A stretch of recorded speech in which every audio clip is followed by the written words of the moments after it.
യേശുക്രിസ്തു അവിടുത്തെ ശുശ്രൂഷ ഭൂമിയിൽ ചെയ്തു വന്നപ്പോൾ ഏറ്റവും ഒടുവിൽ ആദ്യമൊക്കെ യേശു ദൈവരാജ്യം സമീപിച്ചിരിക്കുന്നു, സ്വർഗരാജ്യം സമീപിച്ചിരിക്കുന്നു, ആളുകൾ അതിനുവേണ്ടി ഒരുങ്ങുവിൻ എന്നുള്ള സന്ദേശം വിളിച്ചു പറഞ്ഞു. ഒടുവിലായപ്പോൾ യേശു പറഞ്ഞു, 16-ാം അധ്യായപ്പോൾ, മത്തായി 16-ാം അധ്യായപ്പോൾ, ഞാൻ മരിക്കാൻ വന്നതാണ്, ഞാൻ മരിക്കും, മരിച്ചിട്ട് ഞാൻ 3-ാം ദിവസം ഉയർത്തെഴുന്നേക്കും. അത് യേശുക്രിസ്തുവിൻ്റെ ശിഷ്യന്മാർക്ക് അങ്ങോട്ട് ഉൾക്കൊള്ളാൻ പറ്റിയില്ല. കാരണം യേശു ദൈവമാണെന്നും യേശു രക്ഷകനാണെന്നും മശിഹയാണെന്നും ഒക്കെ വിശ്വസിച്ചിരുന്ന ആളുകളാണ്. അപ്പോൾ ആ യേശു മരിക്കാൻ പോകുന്നു എന്ന് കേട്ടപ്പോൾ അവർക്കൊരു കാരണവശാലും അതങ്ങോട്ട് ഉൾക്കൊള്ളാനോ കൈക്കൊള്ളാനോ അവർക്ക് പറ്റിയില്ല. എന്നിരിക്കലും യേശു പറഞ്ഞു, ഞാൻ ചെയ്യാൻ പോവാണ്, ഞാൻ മരിക്കാൻ പോവാണ്, അതിനായിട്ടാണ് ഞാൻ വന്നത്. അങ്ങനെ യേശു തൻ്റെ മരണത്തെക്കുറിച്ചും ഒക്കെ പറഞ്ഞിട്ട് പിന്നെ പറഞ്ഞു, ഞാൻ പറഞ്ഞില്ല, മരിക്കും, മരിച്ചിട്ട് 3-ാം ദിവസം ഞാൻ ഉയർത്തെഴുന്നേൽക്കും. അത് കഴിഞ്ഞ് യേശു പറഞ്ഞു, അങ്ങനെ ഉയർത്തെഴുന്നേറ്റ് പോകുന്ന ഞാനങ്ങ് പോവും, നിങ്ങളുടെ കൂടെ ഒത്തിരി കാലം ഇരിക്കില്ല. അങ്ങനെ എപ്പോഴും നിങ്ങളുടെ കൂടെ ഇരിക്കാൻ വന്നതല്ല. എൻ്റെ പ്രസംഗം വെറും നാടൻ മലയാളമാണ്.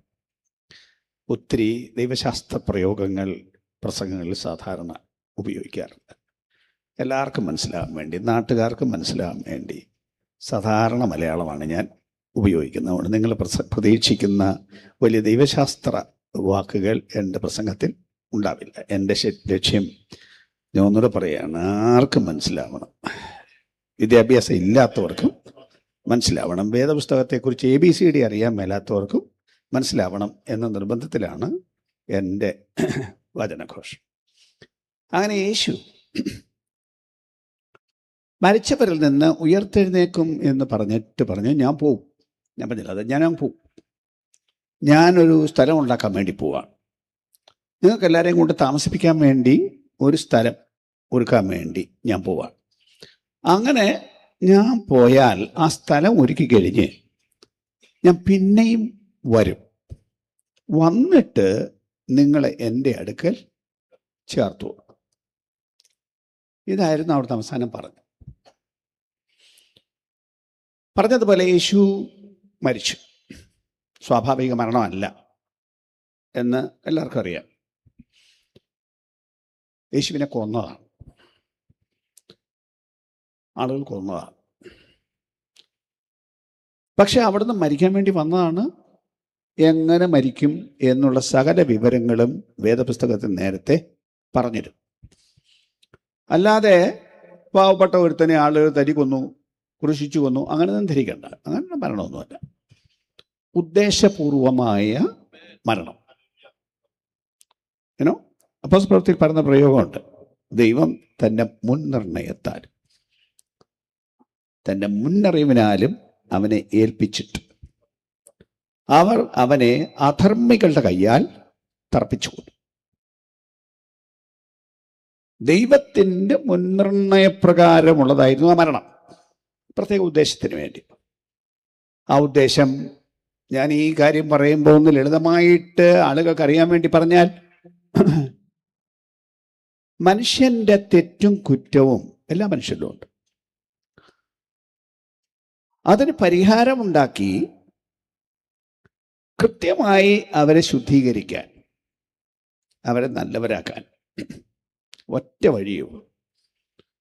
അത് അവരുടെ തെറ്റിന് പകരം ആ തെറ്റ് വേറൊരാളെ ഏറ്റെടുത്ത് അതിന് പരിഹാരം വരുത്തണം. അവരവർക്ക് പരിഹാരം വരുത്താൻ പറ്റില്ല. കാരണം ഞാനതും കൂടെ പറയാം, പാപം നീതിമാൻ ആരുമില്ല, ഒരുത്തും പോലുമില്ല. എല്ലാവരും പാപച്ചു. പാപത്തിൻ്റെ ശമ്പളം മരണമാണ്. അപ്പം നീതിമാൻ ആരുമില്ല, ഒരുത്തും പോലുമില്ല. പാപത്തിന് ശിക്ഷ മരണമാണ്. അപ്പോൾ എല്ലാവരെയും കൊല്ലണം, കൊല്ലണ്ടാത്ത ഒരാളും ഇല്ല. അങ്ങനെയുള്ള ആ ഭയങ്കര ദൈവിക കോടതിയുടെ വിധി നടപ്പാക്കാൻ അതിന് പ്രാപ്തിയുള്ള ആളുകൾ, മരിച്ചാൽ മരിച്ചിട്ട് എഴുന്നേറ്റ് വരാൻ അധികാരമുള്ള ഒരുത്തൻ വേണം. അത് ഭൂമിയിൽ വേറൊരാളില്ല. സ്വർഗത്തിൽ നിന്ന് ഭൂമിയിൽ ഇറങ്ങി വന്ന യേശു എന്ന ആൾ മാത്രം. അവിടുത്തെ മരിച്ചിട്ട് ഉയർത്തെഴുന്നേറ്റ്. അവിടുത്തെ ആ മരണവും അവിടുത്തെ പുനരുത്ഥാനവും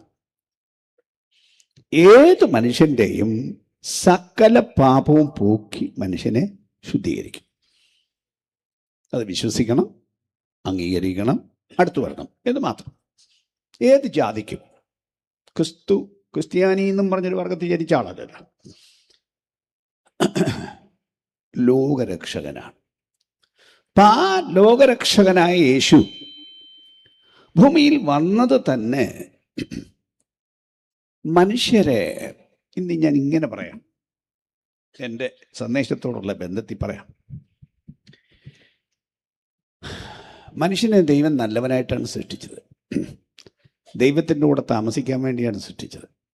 എപ്പോഴും ദൈവത്തിനോട് താമസിക്കണം, ദൈവത്തിന് വരണം, ദൈവത്തിന് അവരുടെ വർത്താനം പറയണം, കൂടെ നടക്കണം. അങ്ങനെയൊക്കെ ഉള്ള സ്ഥിതിക്കാണ് മനുഷ്യൻ സൃഷ്ടിച്ചാക്കിയത്. പക്ഷേ അധികം താമസിയാതെ കുഴപ്പം ഭവിച്ചു.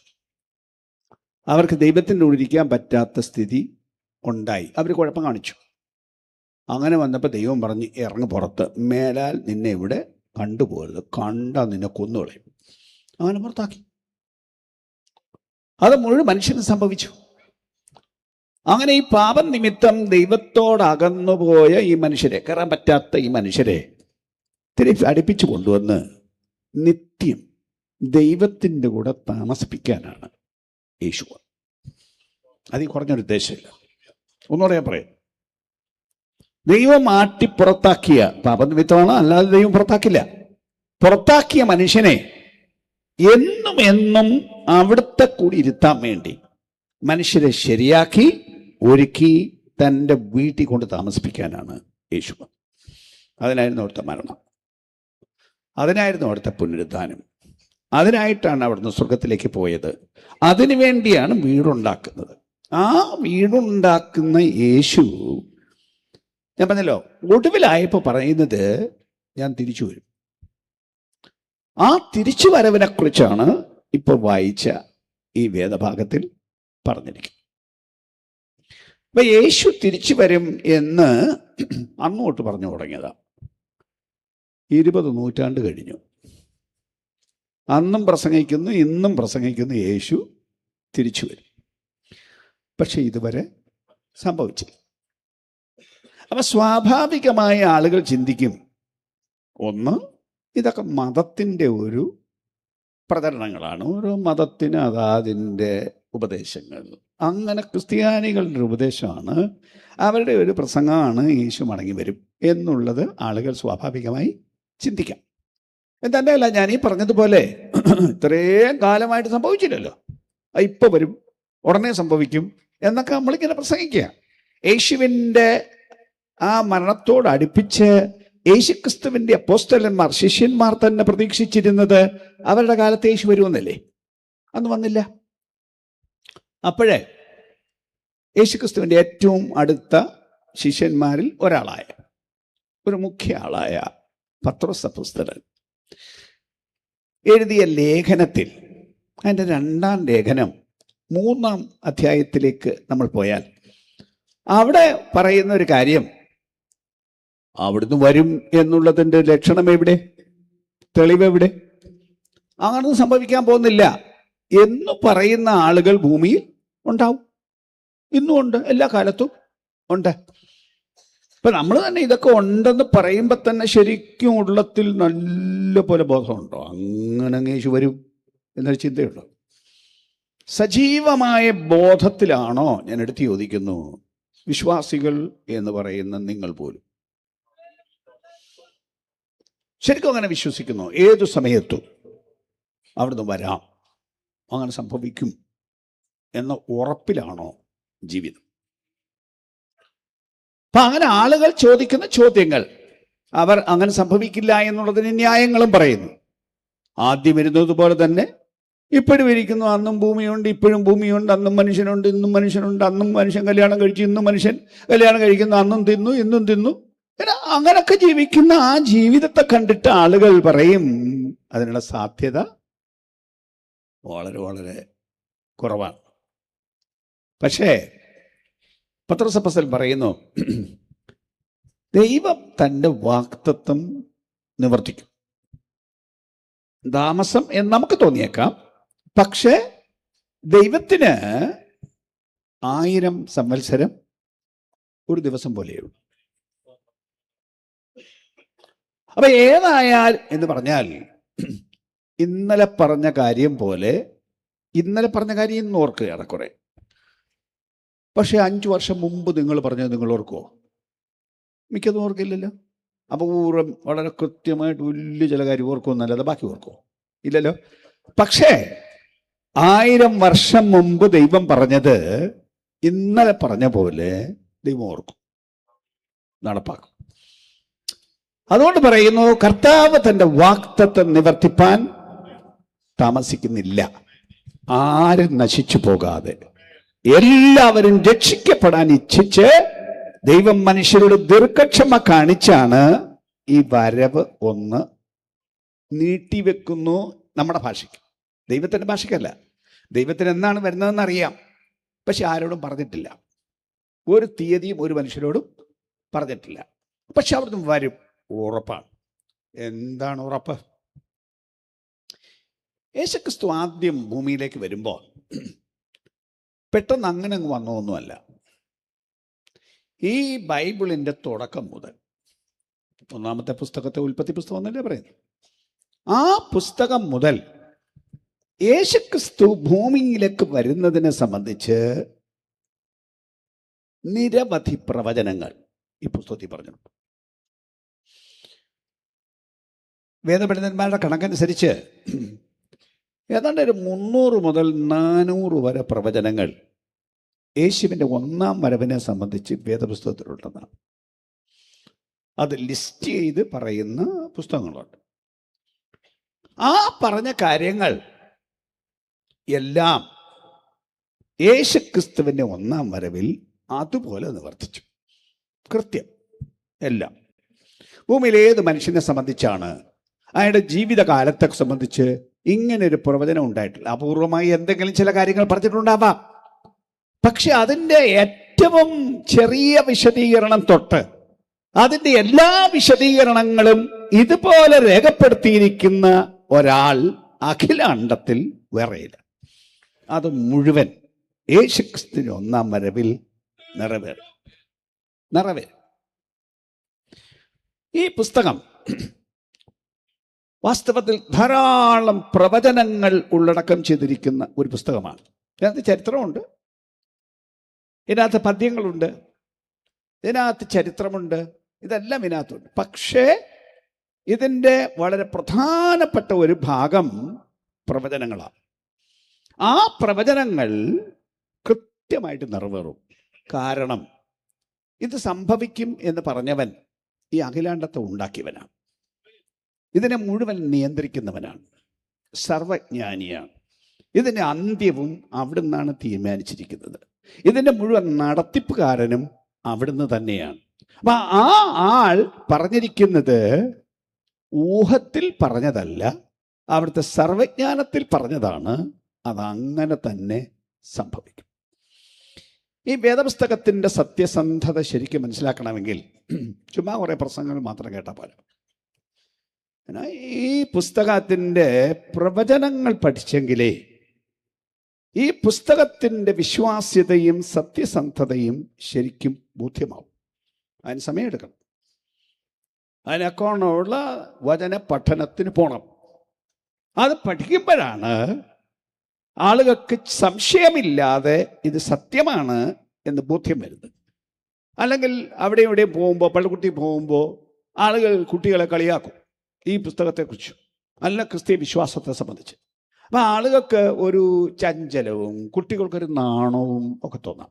പക്ഷെ ഈ പുസ്തകത്തിൽ ഞാനീ പറഞ്ഞ കാര്യങ്ങൾ തെളിവ് സഹിതം കുട്ടികളെ പഠിപ്പിച്ചാൽ, ആരെല്ലാം കളിയാക്കിയാലും ഈ അഖിലാണ്ട ഉച്ചുകുത്തി മറിഞ്ഞാലും അവർ ഉറച്ചു നിന്ന് പറയും, ഈ പുസ്തകം സത്യമാണ്. ഇതങ്ങനെ തന്നെ നിലം. അതിലെ ഏറ്റവും വലിയ കാര്യമാണ് ഞാൻ ഇന്ന് പറയാൻ പോകുന്നത്. ഏറ്റവും വലിയ കാര്യം അതെന്തെന്ന് വെച്ചാൽ, യേശു പറഞ്ഞ ഈ കാര്യം അവിടുന്ന് തിരിച്ചു വരും. യേശു ഒരു ദിവസം തിരിച്ചു വരും. വിശദമായി ഈ പുസ്തകം പറയുന്ന കാര്യമാണ്. പക്ഷെ അതെല്ലാമല്ല ഞാൻ ഇന്ന് പറയാൻ പോകുന്നത്. ഒറ്റ കാര്യമാണ് അതിനെ സംബന്ധിച്ച് എനിക്ക് ഇന്ന് പറയാം. അപ്പം നമ്മൾ കണ്ടില്ലേ, വായിച്ച വാക്യങ്ങൾ ശ്രദ്ധിച്ചു കാണുമല്ലോ. കുറേ കാര്യങ്ങൾ സംഭവിക്കും. മത്തായി സുവിശേഷം 24-ാം അധ്യായം എന്താണെന്ന് ഏറെക്കുറെ നിങ്ങൾക്ക് അറിയാമായിരിക്കും. യേശു ഒരു ദേവാലയത്തെ നോക്കി പറഞ്ഞു, ഇതെല്ലാം മനുഷ്യൻ ഇടിച്ചു കളയും. ഒരു കല്ലിൻ്റെ മുകളിൽ വേറൊരു കല്ല് ശേഷിക്കുകയില്ല. അത് അവരുടെ കൂടിയ ദേവാലയമാണ്. അവർക്കൊരു ദേവാലയമേ ഉള്ളൂ, അത് അഖിലാണ്ടത്തിൽ ഒന്നേ ഉള്ളൂ. അത് ഭയങ്കര മനോഹരമായി പണിതിരുന്ന പാവനമായ ഒരു ദേവാലയമാണ്. അത് ഇടിച്ചു കളയും എന്ന് പറഞ്ഞപ്പോൾ അവർക്ക് ബോധ്യമായി ഇതേതാണ്ട് നാശത്തിൻ്റെ കാലമാണ്. കാരണം അത്ര പവിത്രമായ ആലയം ഇടിക്കുക എന്ന് പറയുന്ന കൊച്ചു കാര്യം അല്ല. അതിനോട് ചേർത്ത് അവർ ചോദിക്കുകയാണ്, യേശുവേ, അങ്ങയുടെ വരവിനും ലോകാവസാനത്തിനും അടയാളം എന്താണ്? അപ്പം അവർ മനസ്സിലാക്കിയത് യേശു വരുന്നത് ലോകാവസാനത്തോട് ബന്ധപ്പെട്ട ഒന്നായിട്ടാണ് യേശുവിൻ്റെ ശിഷ്യന്മാർ മനസ്സിലാക്കിയത്. അപ്പം അതിൻ്റെ അടയാളം എന്താണെന്ന് ചോദിച്ചപ്പോൾ ആ 24-ാം അധ്യായം 3-ാം വാക്യം മുതൽ യേശുവിൻ്റെ വരവിൻ്റെ അടയാളങ്ങൾ പറയുകയാണ്. ഈ അടയാളങ്ങളൊക്കെ സംഭവിക്കും എന്ന് പറഞ്ഞിട്ട് പിന്നീട് പറയുകയാണ്,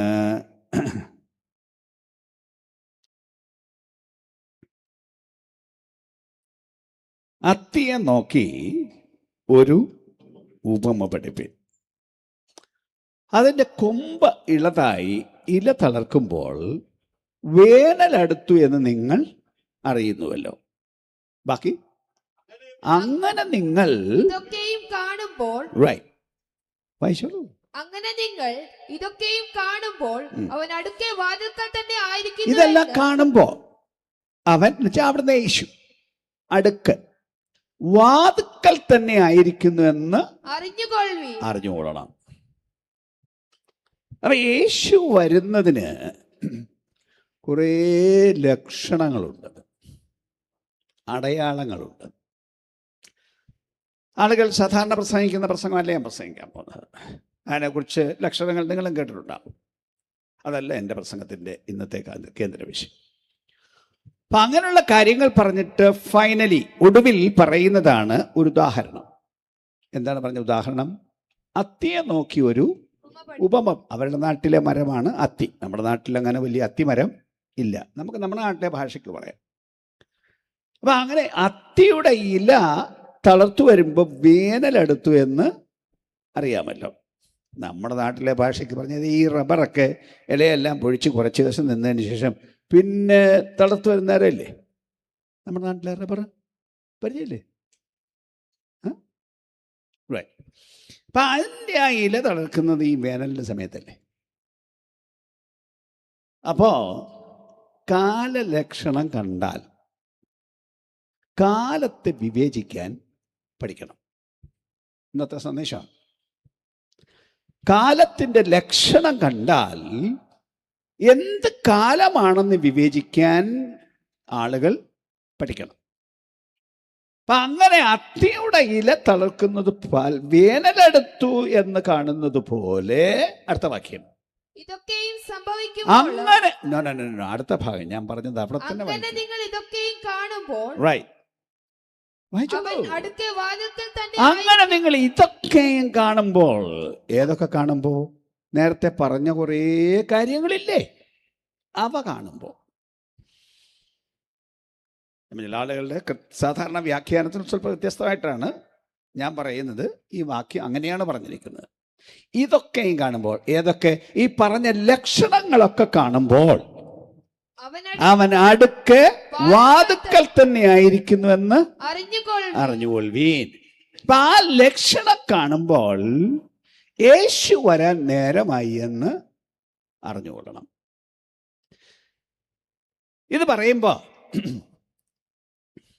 പ്രധാനമായും എനിക്കിന്ന് എടുത്തു കാണിക്കാനുള്ളത് അവിടെ പറഞ്ഞിരിക്കുന്ന കാര്യങ്ങളുടെ വെളിച്ചത്തിലാണ്.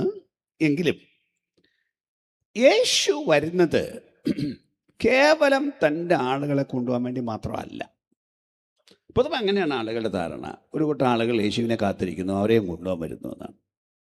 എന്നാൽ അതുകൊണ്ട് തീരില്ല. യേശു വരുന്നത് അവിടുത്തെ രാജ്യം സ്ഥാപിക്കാനാണ്. കേട്ടിട്ടുണ്ടോ അങ്ങനെ? അവിടുത്തെ രാജ്യം സ്ഥാപിക്കാനാണ് എന്ന് പറഞ്ഞാൽ അല്പം കൂടി ഞാൻ തെളിച്ച് പറയണം. വെളിപ്പാട് പുസ്തകം 11-ാം അധ്യായത്തിൻ്റെ 15-ാമത്തെ വാക്യം ഒന്ന് വായിച്ചേക്കാമോ? 7-ാമത്തെ ദൂതൻ ഊതിയപ്പോൾ ലോകരാജ്യത്വം നമ്മുടെ കർത്താവിനും അവന്റെ ക്രിസ്തുവിനുമായി തീർന്നിരിക്കുന്നു, അവൻ എന്നേക്കും വാഴുമെന്ന് സ്വർഗത്തിലൊരു മഹാഘോഷമുണ്ടായി. ശ്രദ്ധിക്കൂ, ലോകരാജ്യത്വം, ലോകങ്ങളുടെ രാജ്യത്വം നമ്മുടെ കർത്താവിനും അവന്റെ ക്രിസ്തുവിനും ആയി തീർന്നിരിക്കുന്നു. ഇപ്പോഴത്തെ കാര്യമല്ല, ഭാവിയിൽ സംഭവിക്കുന്ന ഒരു കാര്യം പറയാണ്. 7-ാമത്തെ ദൂതൻ കാഹളം ഊതി, അതെല്ലാം പറഞ്ഞുതരാൻ പറ്റില്ല. ഭാവിയിലെ ഒരു ദിവസം ഒന്ന് മാത്രം ഞാൻ പറയാം. ആ ദൂതൻ കാഹളം എഴുമ്പോൾ സ്വർഗത്തിൽ നിന്നൊരു പ്രഖ്യാപനം കേൾക്കുകയാണ്. പ്രഖ്യാപനം ഇതാണ്: ലോകരാജ്യത്വം നമ്മുടെ കർത്താവിനും അവന്റെ ക്രിസ്തുവിനും ആയി തീർന്നിരിക്കുന്നു. ആ പ്രയോഗം ഒരു ഫ്യൂച്ചറിസ്റ്റിക് പ്രസന്റ് എന്ന് പറയും. ചില വ്യാകരണത്തിന്റെ ഭാഷ. ഭാവിയിൽ സംഭവിക്കാനുള്ള കാര്യം പറഞ്ഞിരിക്കുകയാണ്.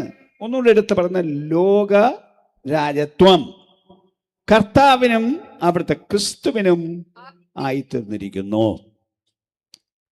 വെളിപ്പാട് പുസ്തകം 19-ാം അധ്യായം അതിന്റെ 6-ാമത്തെ വാക്യം വായിച്ചാൽ, അപ്പോൾ വലിയ പുരുഷാരത്തിന്റെ ഘോഷം പോലെയും പെരുവെള്ളത്തിന്റെ ഇരച്ചിൽ പോലെയും തകർത്ത ഇടിമുഴക്കം പോലെയും ഞാൻ കേട്ടത്, ഹല്ലേലൂയ, സർവശക്തിയുള്ള നമ്മുടെ ദൈവമായ കർത്താവ് രാജത്വം ഏറ്റിരിക്കുന്നു. സർവശക്തിയുള്ള നമ്മുടെ ദൈവമായ കർത്താവ് രാജത്വം ഏറ്റിരിക്കുന്നു.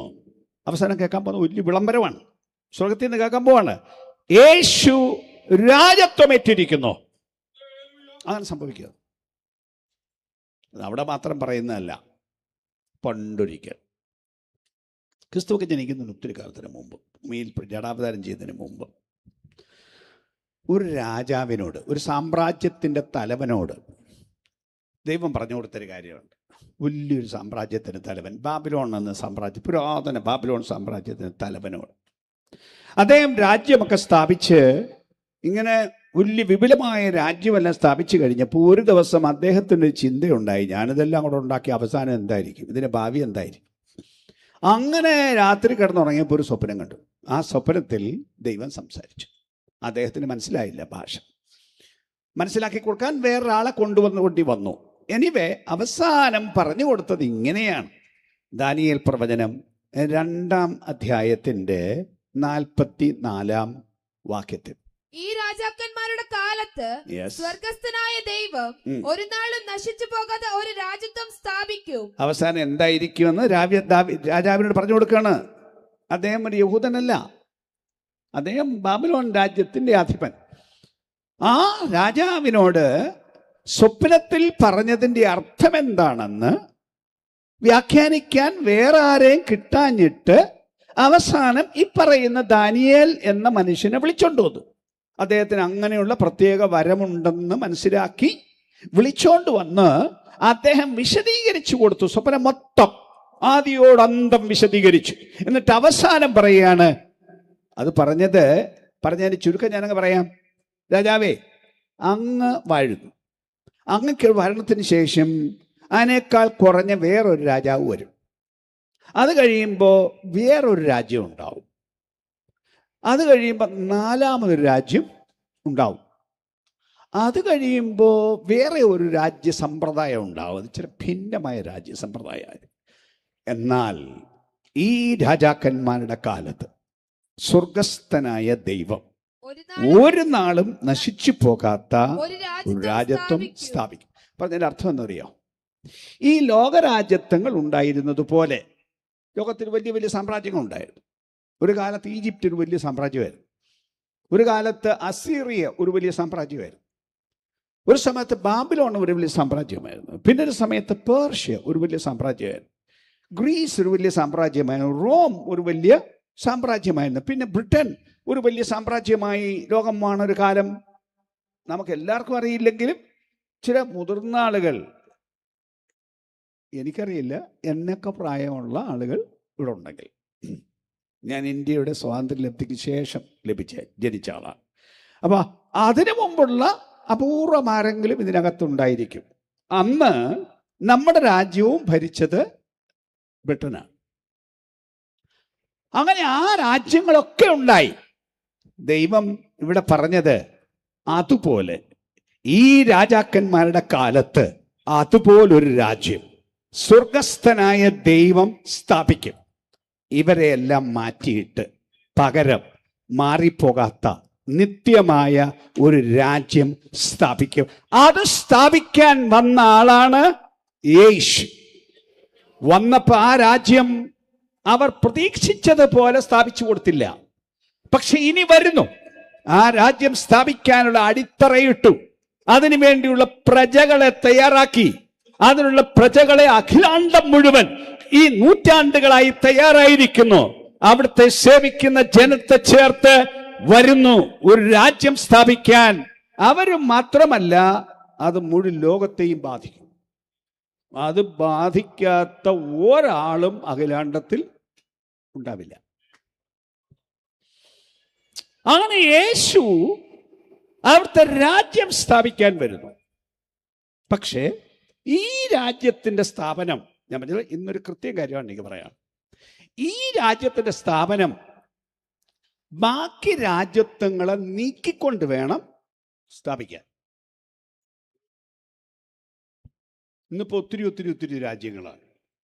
ഒരു കാലത്ത് കുറേ സാമ്രാജ്യങ്ങളുണ്ട്. ഇന്നിപ്പോൾ സാമ്രാജ്യങ്ങളുടെ കാലമല്ല, ഓരോരോ രാജ്യങ്ങൾ, ചെറിയ രാജ്യങ്ങൾ, വലിയ രാജ്യങ്ങൾ, അങ്ങനെ പല പല പല പല രാജ്യങ്ങളാണ്.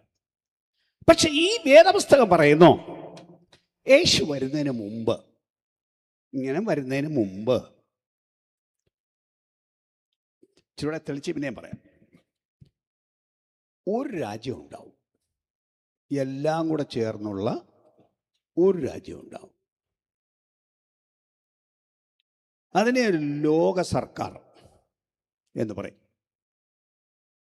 അങ്ങനെ ഒരു രാജ്യം ഉണ്ടാവും. ആ രാജ്യത്തിൻ്റെ അധിപനിൽ നിന്നാണ് യേശു അവസാനമായി രാജ്യം ഏറ്റെടുക്കാൻ പോകുന്നത്. എല്ലാവരും പറയുന്ന ഭാഷയ്ക്കല്ലേ ഞാൻ പറഞ്ഞതുകൊണ്ട് പെട്ടെന്ന് അങ്ങോട്ട് തിരിയില്ല, ചൂടെ തിരിച്ചു പറയാം. അപ്പോൾ ഒന്നുകൂടെ പറയാണ്, ഈ രാജ്യങ്ങളെല്ലാം കൂടെ ചേർന്ന് ഒരു രാജ്യം ഉണ്ടാവും, വലിയൊരു രാജ്യം ഉണ്ടാവും. അതിനൊരു വലിയ ഭരണാധികാരി ഉണ്ടാവും. അങ്ങനെ ഒത്തിരി രാജാക്കന്മാരെ കൈകാര്യം ചെയ്യാതെ ഒരുത്തനെ കൈകാര്യം ചെയ്ത് അവരുടെ കയ്യിൽ നിന്ന് അവസാനം യേശു രാജ്യത്തെ ഏറ്റെടുക്കും. ഇതാണ് വെളിപ്പാട് പുസ്തകം 19-ാം അധ്യായം 11 മുതൽ താഴോട്ടുള്ള വാക്യങ്ങൾ പറഞ്ഞിരിക്കുന്നത്. ഇതാണ് യേശു രാജ്യത്തെ ഏറ്റെടുക്കാം. അതാണ് മുമ്പേ പറഞ്ഞ വാക്യം 19-ാം അധ്യായത്തിൽ വായിച്ചില്ലേ? നമ്മുടെ ദൈവമായ കർത്താവ് രാജ്യത്വം ഏറ്റിരിക്കുന്നു. ഇറങ്ങി വരുന്നതിന് തൊട്ടു മുമ്പുള്ള സ്വർഗീയ വിളംബരമാണ്. അത് ഏറ്റെടുക്കാൻ വരുന്നു എന്നാണ് വിളംബരം ചെയ്തത്. അപ്പൊ ആ ആളിൽ നിന്നാണ് ഈ ഭരണം ഏറ്റെടുക്കേണ്ടത്. ഞാൻ ഇച്ചിരി പ്രവചനങ്ങളാണ് ഇനി പറയാൻ പോകുന്നത്. ഈ കാര്യങ്ങളെ സംബന്ധിച്ചെല്ലാം ഈ വേദപുസ്തകം വളരെ കൃത്യമായി പറഞ്ഞിട്ടുണ്ട്. പ്രവചനങ്ങൾ, അന്ത്യകാല പ്രവചനങ്ങൾ നേരെ ചൊവ്വേ മനസ്സിലാക്കണമെങ്കിൽ ഒരുപാട് പുസ്തകം പഠിക്കണമെങ്കിലും പ്രധാനമായി ദാനിയേൽ പ്രവചനം നല്ലപോലെ പഠിക്കാൻ തയ്യാറാവണം. വെളിപ്പാട് പുസ്തകവും പ്രവചനം വ്യാഖ്യാനിക്കാൻ നല്ലപോലെ അറിയാവുന്ന ആരെങ്കിലും പോയി നല്ലപോലെ ഒന്ന് വ്യാഖ്യാനിച്ച് കേൾക്കണം. ഞാൻ പറഞ്ഞ പ്രവചനങ്ങളുടെ കാര്യം, കൃത്യപ്രവചനങ്ങൾ നല്ലപോലെ കൃത്യമായി വ്യാഖ്യാനിക്കാൻ ഈ പുസ്തകം വ്യാഖ്യാനിച്ച് തന്നിട്ടുണ്ട്. പക്ഷേ നമ്മൾ എന്തൊക്കെയോ കേട്ടിട്ട് അത് കൃത്യം അറിയാൻ നമുക്ക് പറ്റാത്ത തരത്തിൽ നമ്മുടെ പലരുടെയും ബുദ്ധി ഇതിനകത്ത് മാറ്റിക്കളഞ്ഞിരിക്കുക. കൃത്യമായി ഈ പുസ്തകം പറയുന്നത് പോലെ വ്യാഖ്യാനിച്ചാൽ, ഒന്നുകൂടെ ഞാൻ പറയും, ഒരു ഭരണാധികാരിയുടെ കയ്യിൽ നിന്നാണ് ഇത് ദൈവം യേശു ഏറ്റെടുക്കാൻ പോകുന്നത്. ആ ഭരണാധികാരിയെ വേദപുസ്തകത്തിൻ്റെ ഭാഷയിൽ ഞാൻ പറഞ്ഞാൽ വേദപുസ്തകം പറയുന്നത് ഒരു മൃഗമെന്നാണ്. പക്ഷെ അതൊന്നും ഇപ്പോൾ പറയാനും വ്യാഖ്യാനിക്കാൻ ഞാൻ നേരം എടുക്കുന്നില്ല. അതിന് പൊതുവെ പറയുന്ന പേര് നമുക്കറിയാവുന്ന പേരങ്ങ് പറയാം. എതിർ ക്രിസ്തു എന്നാണ് പേര്. എതിർ ക്രിസ്തു. നിങ്ങൾ സാധാരണ പറയുന്ന അന്തിക്രിസ്തു എന്നായിരിക്കും. റൈറ്റ്. എങ്കിൽ ഞാൻ ഈ കൃത്യം വാക്കുകൾ പറയുന്നതിൽ ശ്രദ്ധിക്കുന്ന ആളാണ് എന്നുള്ളത് കൊണ്ടാണ് ഞാൻ അങ്ങനെ അങ്ങ് പറഞ്ഞത്. അന്തിക്രിസ്തു എന്ന് പറഞ്ഞാൽ ആൻറ്റൈ ക്രൈസ്റ്റ് എന്ന ഇംഗ്ലീഷ് പദം മലയാളവൽക്കരിച്ചാണ് അന്തിക്രിസ്തു എന്ന് പറയുന്നത്. ആൻറ്റൈ ക്രൈസ്റ്റ് എന്ന് പറഞ്ഞാൽ ക്രിസ്തുവിന് എതിരായിട്ടുള്ള ആൾ. അതുകൊണ്ടാണ് ഞാൻ ആ വാക്ക് ഉപയോഗിച്ചത്, എതിർ ക്രിസ്തു. അത് ഒരു ലോക ഭരണാധികാരിയായിരിക്കും, ഒരു വലിയ ഭരണാധികാരിയായിരിക്കും. ലോകങ്ങളെ മുഴുവൻ കീഴടക്കി ഭരിക്കുന്ന ഒരു ഭരണാധികാരിയായിരിക്കും. നിങ്ങൾ ഇന്നത്തെ ലോകം നോക്കും. ഞാൻ ഒന്നുകൂടെ പറഞ്ഞു, കാലത്തെ വിവേചിച്ച് ജീവിക്കണം. നമ്മൾ ജീവിക്കുന്ന കാലം കണ്ടാൽ ഏത് കാലത്താണ് ജീവിക്കുന്നതെന്ന ബോധ്യം നമുക്ക് വേണം. ചുമ്മാ കണ്ണും അടച്ച് സ്തോത്രം മാത്രം പറഞ്ഞ് നടന്നാലൊന്നും കാര്യം പറ്റില്ല. ഒന്നുകൂടെ പറയാൻ, ആത്മീയമാണ്, പാട്ടും പാടി സ്തോത്രം പറഞ്ഞ് വന്നാൽ അത് കാര്യം തിരിച്ചറിയില്ല. കാര്യം തിരിച്ചറിയണോ? ഈ വേദപുസ്തകം നല്ലപോലെ പഠിച്ച് പ്രവചനങ്ങൾ തിരിച്ചറിഞ്ഞ് കാലത്തെയും കൂടി വിവേചിച്ചെങ്കിലേ കാര്യങ്ങൾ തിരിയും. അപ്പം ആ തിരിയുന്നതിൻ്റെ ഭാഷയിൽ പറയുകയാണ്. അപ്പം അങ്ങനെ ഈ ഒരു ഭരണാധികാരിയുടെ കയ്യിൽ നിന്ന് യേശു ഏറ്റെടുക്കും. അയാളുടെ പേരാണ് ഞാൻ പറഞ്ഞത്, എതിർ ക്രിസ്തു, അന്തിക്രിസ്തു. അയാളൊരു മനുഷ്യനാണ്. ആ മനുഷ്യൻ അയാളുടെ അസൽ പേരല്ല ഈ അന്തിക്രിസ്തു എന്നുള്ളത്. അയാളുടെ പ്രകൃതമനുസരിച്ച് പറഞ്ഞിരിക്കുന്ന ഒരു പൊതുപേരാണ്. അല്ലാതെ അയാളുടെ കൃത്യം പേര് അന്തിക്രിസ്തു ആണെന്നാരും ധരിക്കരുത്. അങ്ങനെയുള്ള പേരുള്ള ഒരാളുണ്ടാവണം നിർബന്ധമൊന്നുമില്ല. അപ്പം ആ ആൾ വരാനുള്ള സമയമായി എന്ന് വേദപുസ്തക സംഭവങ്ങൾ നോക്കിയാൽ വ്യക്തമാവും. എന്ന് പറഞ്ഞാൽ എന്താണെന്ന് തെളിച്ച് പറയാം. അയാൾ ഈ രാജ്യങ്ങളെല്ലാം കൂടെ ചേർത്ത് ഒരു രാജ്യം ഉണ്ടാക്കട്ടെ. നിങ്ങൾ ഇന്ന് ഈ ലോകത്തിൽ സംഭവിക്കുന്ന കാര്യം പരിശോധിക്കണം.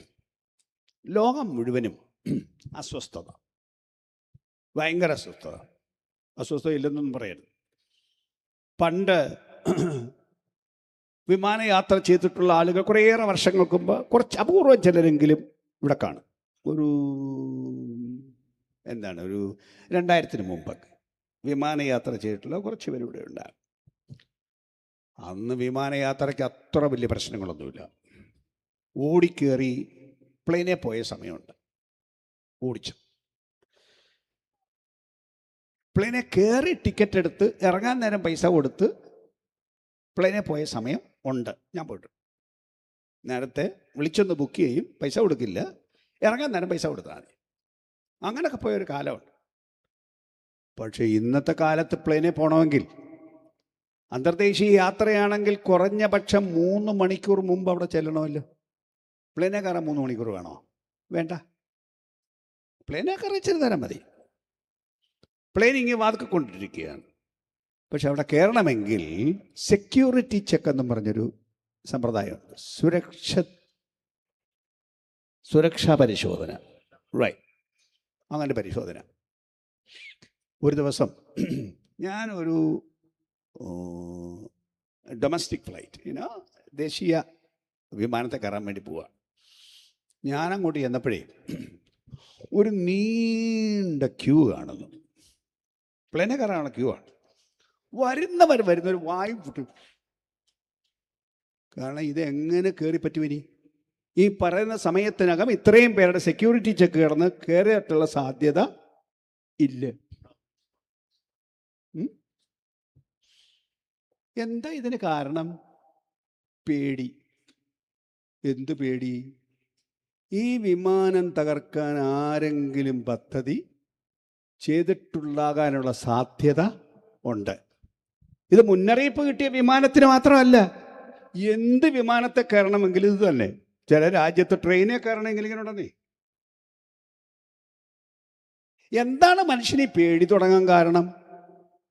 ഓർമ്മയുണ്ടോ? 2001 അമേരിക്കയുടെ 2 കെട്ടിടം 2 വിമാനം ഇടിച്ചു തകർത്തു. ഭയങ്കര സംഭവമായിരുന്നു. മറക്കാൻ സാധ്യതയില്ല. നമ്മുടെ രാജ്യത്തല്ല സംഭവിച്ചതെങ്കിലും ലോകം മുഴുവൻ അറിഞ്ഞ ഒരു സംഭവമാണ്. ഭയങ്കര സംഭവം. എന്തിനിടിച്ചു തകർത്തു? ഒരു ഉദ്ദേശത്തോടെ ഇടിച്ചു തകർത്തു. എന്താണ് വേണ്ടിയത്? ലോകം ഭരിക്കണം, ലോകം പിടിച്ചെടുക്കണം, ലോകത്തിൽ ഒരു ഭരണം ഉണ്ടാവണം. അന്ന് തുടങ്ങിയതാണ്. നേരത്തെ തുടങ്ങി എങ്കിലും പ്രത്യക്ഷമായി വന്നത് ആ ദിവസം മുതലാണ്. 2001 സെപ്റ്റംബർ മാസം 11 അന്ന് മനുഷ്യൻ അറിഞ്ഞൊരു കാര്യമാണ് ഭീകരപ്രവർത്തനം, ടെററിസം. കേട്ടിട്ടില്ലേ? ടെററിസം. ഇന്ന് ലോകം വ്യാപകമല്ലേ ടെററിസം? അതിൻ്റെ അനേക രാജ്യങ്ങളുണ്ട്. ഈ രാജ്യങ്ങളെല്ലാം ആളുകളെ ഉപദ്രവിക്കുക എന്നുള്ളതല്ല അവരുടെ ലക്ഷ്യം. അവരുടെ ലക്ഷ്യം ഒരു രാജ്യം സ്ഥാപിക്കണം, ലോകം ഭരിക്കുന്ന ഒരു സമ്പ്രദായം ഉണ്ടാവണം. ഇത് മൊത്തം ഒന്നിൻ്റെ കൊടിക്കീഴി വരണം. അതിനുവേണ്ടി ഈ ഭീകരവാദം ലോകത്തിൽ ഉണ്ട്. തടയാൻ അനേകർ ശ്രമിക്കുന്നുണ്ട്. പക്ഷേ ഇവിടുത്തെ ഭീകരവാദങ്ങളെല്ലാം തീർന്നോ? എവിടെയാണ് തീർന്നത്? ഞാൻ ചോദിക്കുന്നു. നമ്മുടെ രാജ്യം സമാധാനമായും സ്വസ്ഥമായും ജീവിച്ചിരുന്ന ഒരു രാജ്യം. ഇന്ന് ഈ രാജ്യത്തെ സ്ഥിതി നിങ്ങളൊന്ന് പരിശോധിച്ച് നോക്കണം. ഇന്ന് ഒരാൾക്ക് സ്വതന്ത്രമായി സഞ്ചരിക്കത്തക്ക സ്ഥിതി ഇവിടെയുണ്ടോ? ഈ സുവിശേഷം ഒന്ന് വിളിച്ചു പറയാനുള്ള സ്വാതന്ത്ര്യം ഇവിടെയുണ്ടോ? എന്തുമാത്രം മനുഷ്യരെ തല്ലിച്ചതയ്ക്കുന്നു, എന്തുമാത്രം മനുഷ്യരെ ഉപദ്രവിക്കുന്നു. പള്ളികൾ അടച്ചുപൂട്ടുന്നു, ആരാധിക്കാൻ സ്വാതന്ത്ര്യമില്ലാതെ തടയുന്നു നമ്മുടെ ഈ രാജ്യം. ലോകത്ത് ഗവൺമെന്റ് അല്ല ചെയ്യുന്നത്, ഇത് കുറെ മനുഷ്യരാണ് ചെയ്യുന്നത്. ആ മനുഷ്യർ എല്ലായിടത്തും ഈ പ്രവർത്തനം ചെയ്യുമ്പോൾ ഇതിന്റെ മുഴുവൻ പിന്നിൽ ഒരു ദൈവത്തിന്റെ പദ്ധതിയുടെ ഭാഗമാണിത്. എന്തെന്നോ, ഒരു രാജ്യം സ്ഥാപിക്കും, അതിനൊരു ഭരണാധികാരി വരും. വെളിപ്പാട് പുസ്തകം 6-ാം അധ്യായം പരിശോധിച്ചാൽ ആ ഭരണാധികാരി വരുന്നത് ഈ ഭീകരപ്രവർത്തനത്തിന്റെ ഫലമായിട്ടായിരിക്കും, ഒരു യുദ്ധവുമായിട്ടായിരിക്കും. ലോകം മുഴുവൻ ഇതെല്ലാം കാണുമ്പോൾ വേദപുസ്തകത്തിലെ ഒരു വാക്യം ഞാൻ പറയുന്നു: ഞാൻ കരയെയും ആകാശത്തെയും ഭൂമിയെയും ഇളക്കും, ഞാൻ കരയെയും കടലിനെയും ഇളക്കും. എല്ലായിടത്തും ഇളക്കമുണ്ടാകും. ഏറ്റവും ഒടുവിൽ സകലത്തിൻ്റെയും മനോഹര വസ്തു വെളിപ്പെടുകയും ചെയ്യും. ഭൂമി മുഴുവൻ ഈ ഇളക്കത്തിൻ്റെ ഒരു കാരണം ഞാൻ ഒന്നുകൂടെ പറയാം.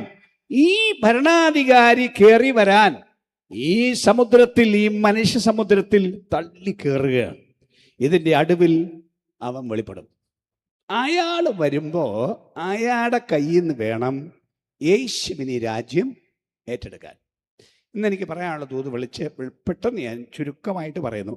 അയാൾക്ക് ഭരിക്കാനുള്ള എല്ലാ സംവിധാനങ്ങളും, എന്ത് സംവിധാനമാണ് അയാളുടെ കാലത്തുണ്ടാകുന്നത് എന്ന് ഈ വേദപുസ്തകം തെളിച്ചു പറയും. അതെല്ലാം ഇന്നത്തെ ലോകത്തിൽ ലഭ്യമാണ്. അത് മുഴുവൻ നടപ്പായിരിക്കുകയാണ് എന്ന് പറയുമ്പോൾ ഞാൻ ഒരല്പം കാര്യം ഒന്ന് ചൂണ്ടിക്കാണിക്കാം. ഇന്നിപ്പോൾ ഒരു ലോകം വരും, ഒരു രാജ്യം വരും എന്നൊക്കെ പറഞ്ഞാൽ വിശ്വസിക്കാൻ നമുക്ക് പാടാം. ഈ മനുഷ്യരെ എല്ലാം കൂടെ ഭരിക്കാൻ എങ്ങനെ പറ്റും? ലോകം മുഴുവൻ കിടക്കുന്ന മനുഷ്യരെ എങ്ങനെ ഭരിക്കാൻ പറ്റും എന്ന് ചോദിച്ചാൽ ഞാൻ നിങ്ങളോട് ചോദിക്കുന്നു, നമ്മുടെ ലോകം ഇന്ന് ചെറുതായില്ലേ? എൻ്റെ ഭാഷ പറയാണ്, ലോകം ചെറുതായില്ലേ? പണ്ടത്തെ വലിപ്പം തന്നെ ഭൂമിക്കുണ്ടെന്നുള്ളത് ശരിയാണ്. പക്ഷേ പണ്ടത്തെ സംവിധാനങ്ങളാണോ ഇന്നത്തെ സംവിധാനങ്ങൾ? കുറേ വർഷം മുമ്പ് ഞങ്ങളുടെ ഒരു നേതാവ് മരിച്ചു. വേറൊരു രാജ്യത്ത് കിടന്നാണ് മരിച്ചത്. മരണവിവരം അന്ന് ഫോൺ വിളിച്ചാൽ 2 ദിവസം ബുക്ക് ചെയ്ത് കാത്തിരുന്നെങ്കിലേ ഫോൺ കിട്ടുള്ളൂ. അങ്ങനത്തെ ഒരു കാലം. അറിയാവുന്ന ആളുകളുണ്ടാവും. പിന്നെ പെട്ടെന്ന് കിട്ടണമെന്നുണ്ടെങ്കിൽ ലൈറ്റനിങ് കോൾ വിളിക്കണം. ഇന്നിപ്പോൾ ബോംബെ വിളിച്ചൊരു കാര്യം പറയാൻ 5 രൂപയ്ക്ക് പറയാൻ പറ്റില്ലേ? 5 രൂപ തന്നെ വേണ്ടല്ലോ. ഒരു കാര്യം പറയാൻ, ഒരാൾ മരിച്ചു എന്ന് 2 രൂപയ്ക്ക് പറയില്ലേ? ഇന്ന് പറയില്ലേ? ഞങ്ങൾ അന്ന് ഈ കാര്യം പറയാൻ, ഞാൻ അന്നേരം ബോംബെയിലിരിക്കുകയാണ്, 12,000 രൂപ മുടക്കേണ്ടി വന്നു മരിച്ചു എന്ന വിവരം പറയാൻ വേണ്ടി. ഇന്നോ ലോകത്തിലെവിടെ 1 മിനിറ്റിനകം, 1 സെക്കൻഡ് കൊണ്ട് തന്നെ കാര്യം പറഞ്ഞുകൂടെ?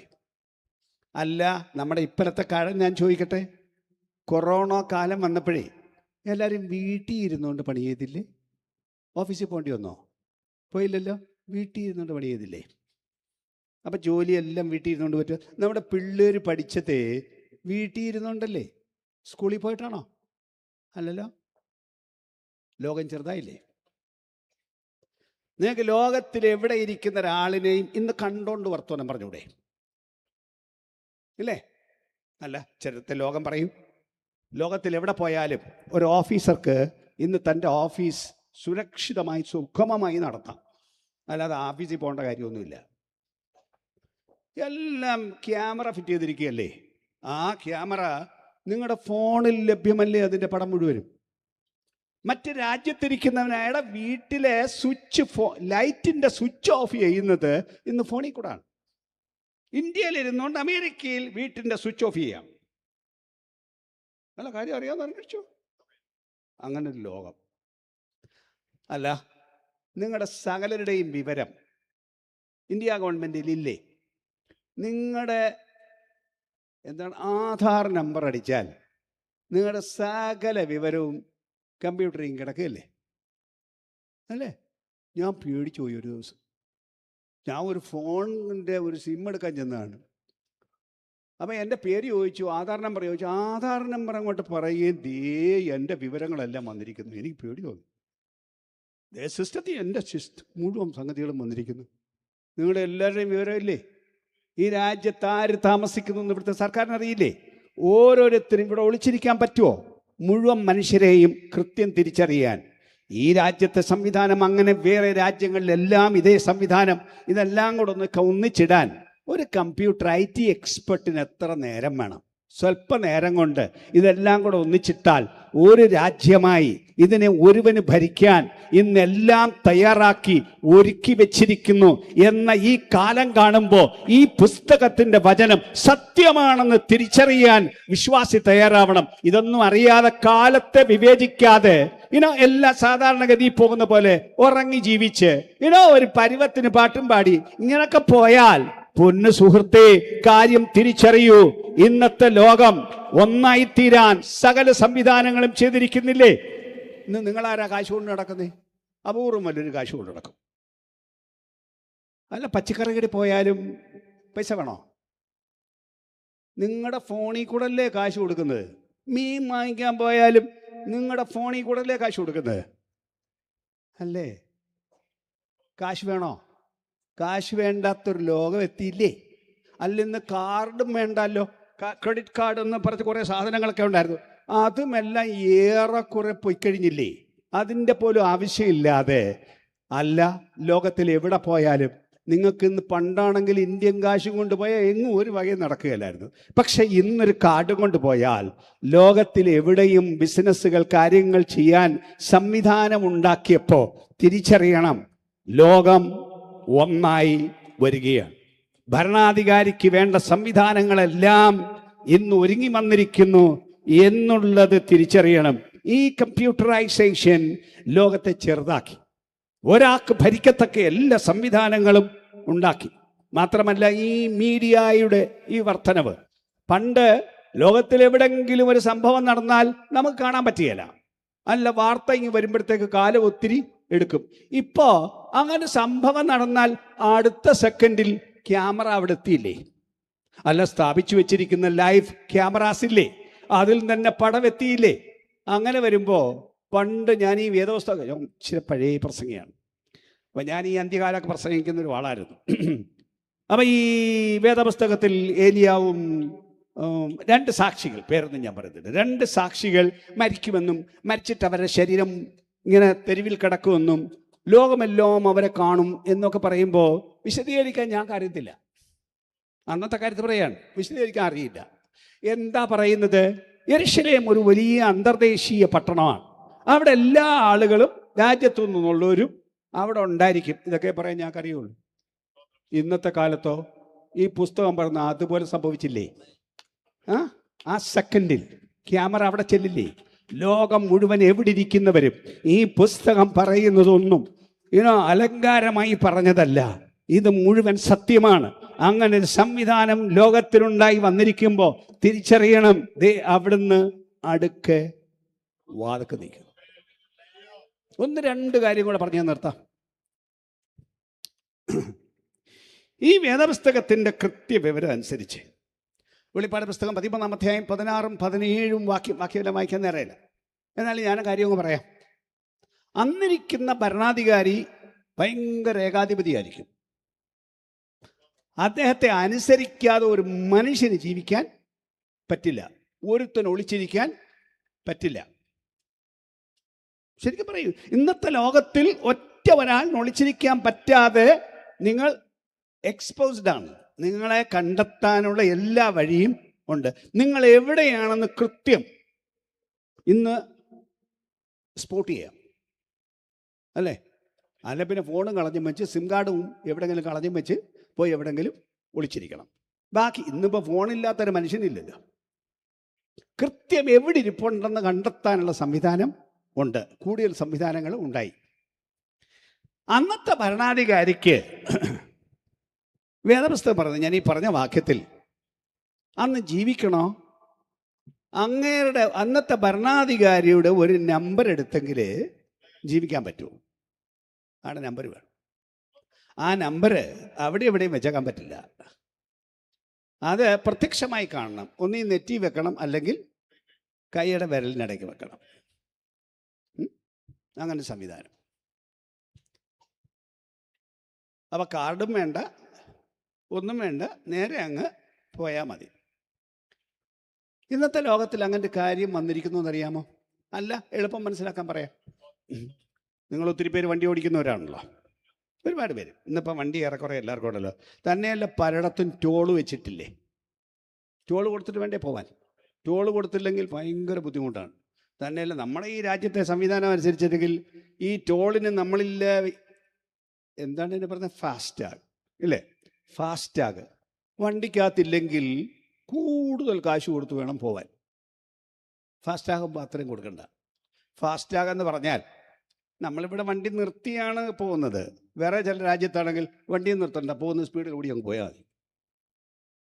അവിടെ തടയാൻ അങ്ങനെ ഇവിടുത്തെ പോലെ ഈ എന്താണ് ഈ എന്താ തടിയൊന്നും വെച്ചിട്ടില്ല. വരുന്ന സ്പീഡിൽ ഓടിപ്പോയാൽ മതി. പക്ഷേ ഓടിപ്പോകുമ്പോൾ കൃത്യമായിട്ട് പറയുന്നു, ഇത്ര ട്രാക്കിൽ കൂടി ഇത്ര മണി, ഇത്ര മിനിറ്റ്, ഇത്ര സെക്കൻഡിൽ ഇത്ര നമ്പർ വണ്ടി ഓടിപ്പോയി. അങ്ങനെ കിട്ടി. അല്ല, ഇവിടെ അങ്ങനെ നിർത്തിപ്പോന്നെങ്കിലും നിങ്ങൾ അതിൻ്റെ മുമ്പിൽ വെച്ചിരിക്കുന്ന ആ എന്തോന്നൊന്നും നോക്കൂ, ആ സ്ക്രീനൊന്നും നോക്കൂ. ഇത്ര മണിക്ക് നിങ്ങളുടെ വണ്ടി നമ്പർ ഇവിടെ വന്നില്ലേ? എവിടുന്ന് കിട്ടി? നിങ്ങളുടെ ആ വിൻഷീൽഡിൽ പതിപ്പിച്ചിരിക്കുന്ന ഒരു ചെറിയ കാർഡുണ്ടല്ലോ, അതിനകത്തൊരു ചിപ്പ് ഇരിപ്പുണ്ട്. ഒരു ചിപ്പ്, കമ്പ്യൂട്ടർ ചിപ്പ്. അതിന് പറയുന്ന പേര് റേഡിയോ ഫ്രീക്വൻസി ഐഡന്റിഫിക്കേഷൻ, RFID. ഞാൻ ഒരു ദിവസം വണ്ടിയെ നോക്കിയപ്പോൾ എഴുതി വെച്ചിരിക്കുന്നു, ഇതിനകത്ത് RFID ഇരിക്കുന്നു. അതിന് മുമ്പ് ഞാൻ ശ്രദ്ധിച്ചില്ല. എൻ്റെ വണ്ടിയെ വെച്ചത് വിൻഷീൽഡിൽ വെച്ചിരുന്നതാണ്. അപ്പം അങ്ങനൊരു സംഗതി ഉണ്ടെന്ന്. ഏത് മനുഷ്യനും ഇന്നത് പുറത്താണ്, പക്ഷെ അല്ല, കയ്യെ വെക്കുന്ന രാജ്യങ്ങളുണ്ട്. സ്വീഡനുണ്ട്, മറ്റ് പല രാജ്യങ്ങളുണ്ട്.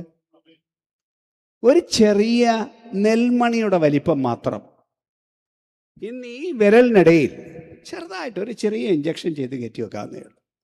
നിങ്ങളെ സംബന്ധിച്ചുള്ള സകല വിവരവും അതിനകത്തുണ്ടാവും. പല രാജ്യങ്ങളും ചെയ്തു തുടങ്ങി. നിങ്ങളുടെ മെഡിക്കൽ വിവരങ്ങൾ മുഴുവൻ അതിനകത്തുണ്ടോ? ആക്സിഡൻ്റ് ഉണ്ടായി, നിങ്ങളുടെ ഹിസ്റ്ററി എടുക്കാൻ എങ്ങും പോവണ്ട, അതിനൊന്ന് സ്കാൻ ചെയ്ത് വെച്ചാൽ മതി. മുഴുവൻ വിവരങ്ങളും അതിനകത്ത് വരും, നിങ്ങളുടെ മെഡിക്കൽ ഹിസ്റ്ററി മൊത്തം. അങ്ങനെ ഒരു സംവിധാനം. പണ്ടൊരു എമിഗ്രേഷൻ ഒക്കെ പോകണമെങ്കിൽ നേരെ നിന്ന് പരിശോധിച്ച് വേണമായിരുന്നു എമിഗ്രേഷന് മറ്റു രാജ്യങ്ങൾ പോകാൻ സമയമെടുക്കാൻ. ഇന്ന് ചില രാജ്യങ്ങളിലാണെങ്കിലോ അങ്ങോട്ട് ചെന്നാൽ ആ പാസ്പോർട്ട് തിരിക്കുന്നു ഉറയ്ക്കും, ഉറച്ച് വെച്ച് പോയിക്കോളാൻ പറയും. അത്രയേ ഉള്ളൂ. ഒരു സെക്കൻഡ്. കാരണം നിങ്ങളുടെ വിവരങ്ങൾ മുഴുവൻ ആ ഒരു ഉരപ്പിൽ അവരുടെ കമ്പ്യൂട്ടറിൽ പോയി. അത് കയ്യിലാണെങ്കിലോ ആ പോകുന്ന പോക്കങ്ങ് പോയാൽ മതി. ഇതുണ്ടെങ്കിലേ അന്ന് സാധനം വാങ്ങിക്കാൻ പറ്റുള്ളൂ, സാധനം വിൽക്കാൻ പറ്റുള്ളൂ. ആ സാധനത്തിൻ്റെ പതിപ്പ് ഇന്ന് ലഭ്യമാണ്. ഇതെല്ലാം ലോകത്തിൽ ഇന്ന് ആരംഭിച്ചിരിക്കുന്നു. അതിൻ്റെ നിവർത്തി ഇതാണ്. അയാളുടെ മുദ്രയെന്ന് ഞാൻ പറയുന്നില്ല, പക്ഷെ അയാളുടെ മുദ്രയുടെ പതിപ്പ് ഓൾറെഡി വന്നു കഴിഞ്ഞു എന്ന് മാത്രമല്ല. ഒരു കാര്യം കൂടെ പറയാം. ഈ പുസ്തകം പറയുന്നത് അന്നത്തെ ഭരണാധികാരി ഭയങ്കര കർശന ഭരണാധികാരി, അയാൾക്കൊരു മതാധിപനുണ്ടാവും. ആ മതാധിപൻ എല്ലാവരെയും ആ ഭരണാധികാരിയെ നമസ്കരിപ്പിക്കും. നമസ്കരിക്കാതെ അവിടെ ജീവിക്കാൻ പറ്റില്ല. അതിനാക്കുന്നത് ഒരു പ്രതിമയാണ്. ആ ഭരണാധികാരിയുടെ പ്രതിമയാണ്.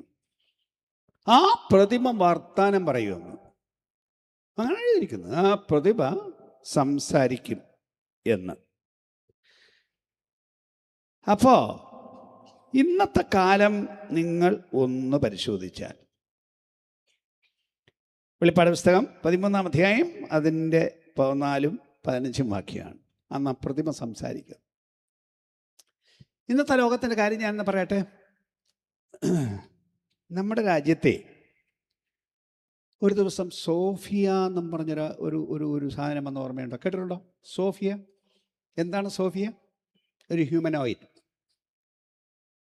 ഒരു കമ്പ്യൂട്ടർ. പക്ഷേ പണ്ടത്തെ കമ്പ്യൂട്ടർ അല്ല. കുറച്ചു കാലത്തിന് മുമ്പ് ഇങ്ങനെയുള്ള കമ്പ്യൂട്ടർ, ഒരു തരം കമ്പ്യൂട്ടർ സിസ്റ്റം ശസ്ത്രക്രിയ നടത്തുമായിരുന്നു. പക്ഷെ അത് ആള് പോലല്ല ഇരിക്കുന്നത്. ഇപ്പം അതിനെ കണ്ടാൽ മനുഷ്യനായിട്ടാണ് ഇരിക്കുന്നത്. സോഫിയയെ കണ്ട ഓർമ്മ ആർക്കെങ്കിലും ഉണ്ട്? സുന്ദരിയായ ഒരു സ്ത്രീ. അതിനു മുമ്പ് ജിയ എന്നും പറഞ്ഞ് ഒരു ഹ്യൂമനോഡ് ഉണ്ടാക്കി. പരമ സുന്ദരി ഒരു സ്ത്രീയെ പോലെ ഇറക്കിയിരിക്കുക. സംസാരിക്കും, പ്രസംഗിക്കും, പഠിപ്പിക്കും, ചിരിക്കും, കരയും, ഫേഷ്യൽ എക്സ്പ്രഷൻസ് എത്ര വേണമെങ്കിലും കാണിക്കും. കണ്ടാൽ ആരും മനുഷ്യൻ. സോഫിയയ്ക്ക് സൗദി അറേബ്യ പൗരത്വം കൊടുത്തു. സൗദി പൗരനാണ് സോഫിയ, അറിയാവോ? അപ്പൊ പ്രതിമ സംസാരിക്കുമെന്ന് പറഞ്ഞാൽ ഇത് പണ്ട് വല്ലതും മനുഷ്യൻ ഊഹിച്ച തലേ കയറുമോ? പക്ഷെ ഇന്നത്തെ കാലത്ത് ജീവിക്കുമ്പോൾ തിരിച്ചറിയൂ. ഞാൻ ഒന്നുകൂടെ പറയുന്നു, വരാനുള്ള ഭരണാധികാരിക്ക് ഉപയോഗിക്കാനുള്ള സർവ്വസാധനവും റെഡി. സർവ്വസാധനവും റെഡി. ഇത് കാണുമ്പോൾ അറിയണ്ടേ, ഇനി കാലം അധികം പോവില്ല. അലസമായി ജീവിക്കുന്ന വിശ്വാസിയെ, ലോക ജനമേ അറിയൂ, ഈ പുസ്തകം പറഞ്ഞിരിക്കുന്ന അതുപോലെ സംഭവിക്കും. യേശു രാജാവായി വരും. അതിൻ്റെ എല്ലാ ലക്ഷണങ്ങളും റെഡി റെഡി റെഡി. ഏത് നിമിഷവും അവിടുന്ന് വരാം. പക്ഷെ ഒരു പ്രശ്നം, അയാൾ വരുന്നതിനെ ഒരു കൂട്ടർ തടഞ്ഞു നിർത്തുകയാണ്. ഇങ്ങനെ കയറി വരാൻ സമ്മതിക്കാതെ നോ എന്ന് പറയുന്നൊരു സംഘമുണ്ട്. അയാൾ അനീതിയുടെ ആളാണ്. ലോകം മുഴുവൻ അനീതി വരുത്തുന്നവരാണ്.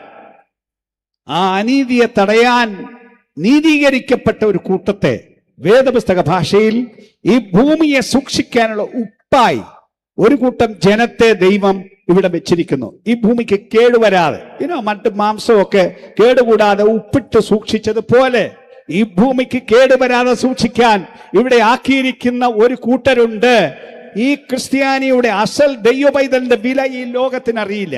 പാപത്തിന് മേൽ ദൈവത്തിന്റെ വിധി വരേണ്ടതാണ്, ദൈവത്തിന്റെ ന്യായവിധി വരേണ്ടതാണ്. ഈ പുസ്തകം പറഞ്ഞ പണ്ട് നോഹയുടെ കാലത്ത് സംഭവിച്ചതുപോലെ സംഭവിക്കും. നോഹയുടെ കാലത്ത് ആളുകൾ തോന്നിയ പോലെ ജീവിച്ചു, ഇഷ്ടം പോലെ ചോദിച്ചു, തോന്നിയവരെ കെട്ടി, ആരുമായി ലൈംഗിക ബന്ധത്തിൽ ഏർപ്പെട്ടു, ഒരു നിയന്ത്രണവുമില്ലാതെ ജീവിച്ചൊരു കാലത്ത് ദൈവത്തിന്റെ ന്യായവിധി വന്ന കാലം പോലെ ഇന്ന് മനുഷ്യന് തന്നിഷ്ടത്തിന് ജീവിക്കണമെന്ന നിർബന്ധത്തിന്റെ കാലമല്ലേ? കല്യാണം വേണ്ട എന്ന് പറയുന്ന ഒരു കാര്യമല്ലേ?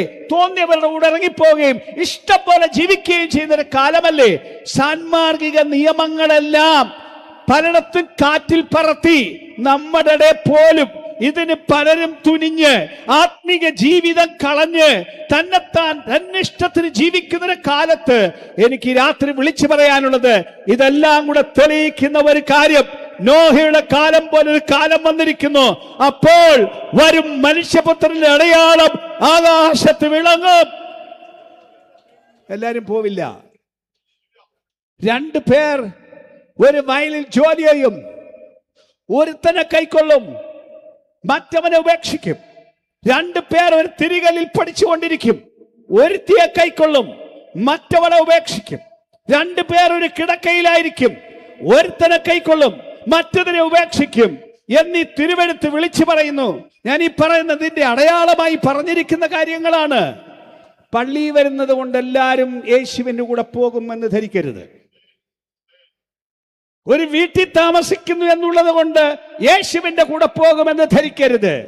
കൊണ്ടുപോകാൻ യേശു തയ്യാറായിരിക്കുന്ന, യേശുവിന്റെ കൂടെ ജീവിക്കാൻ തയ്യാറായിരിക്കുന്നവരും മാത്രം ആ കാഹളം കേൾക്കുമ്പോൾ അവിടുത്തെ കൂടെ പോകും. ബാക്കിയുള്ളവർ കൈയിടപ്പെടും. ഭർത്താവ് കൈവിടപ്പെട്ടു പോകാം, ഭാര്യ കൈവിടപ്പെട്ടു പോകാം. മക്കളെല്ലാം കൂടെ വരണമോ? ആ മക്കളെല്ലാവരും യേശുവിനെ രക്ഷകനായി സ്വീകരിച്ച് സ്നാനമേറ്റ് പാപം വിട്ട് വിശുദ്ധിയോടെ ജീവിക്കുന്നെങ്കിൽ മാത്രം